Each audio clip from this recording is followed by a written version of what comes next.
నేను యాక్చువల్గా నేను పుట్టి పెరిగేది ఒక హిందూ ఫ్యామిలీలో. నేను తర్వాత ఎన్నో సంవత్సరాల తర్వాత ప్రభు యేసుని నా సొంత రక్షకుడుగా నేను తీసుకొని అలా ఆయన్ని ఫాలో అవ్వాలి అని డిసైడ్ చేశాను నా లైఫ్లో. when I was 16 years old. Okay. 1996 was the year.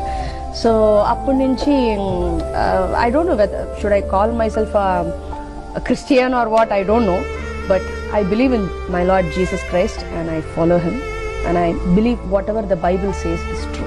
ఇప్పుడు మిరాకిల్స్ జరిగేది నా జీవితంలో కూడా, కానీ నేను ఎప్పుడు అద్భుతాలు వెనక వెళ్ళడం అనేది అంత సేఫ్ కాదు అని అనుకునేదాన్ని. So it was I should say it was by step by step revolution in my life. ఒక్కొక్క మెట్టుగా నేను దేవుడి గురించి, అంటే నేను దేవుడి గురించి తెలుసుకోవడం కన్నా ఆయన he revealed himself to me. He revealed that he is loving me. He revealed that he is the one who created me, and he revealed the plan about salvation. So కాబట్టి అది ఒక స్టెప్ బై స్టెప్ రెవల్యూషన్ గా నా జీవితంలో, అంటే 10 సంవత్సరాల ముందు నేను ఎలా ఉన్నానో దానికన్నా 5 సంవత్సరాల ముందు కొంచెం ఇంప్రూవ్ అయ్యా నా స్పిరిచువల్ లైఫ్ లో. ఇప్పుడు ఇంకా ఇంప్రూవ్ అయ్యా, ఇంకా ఇంకా ఇంకా ఇంప్రూవ్ అవుతూనే ఉండాలి, ఇక్కడ నుంచి చచ్చిపోయి ఆయన దగ్గర చేర్చే వరకు.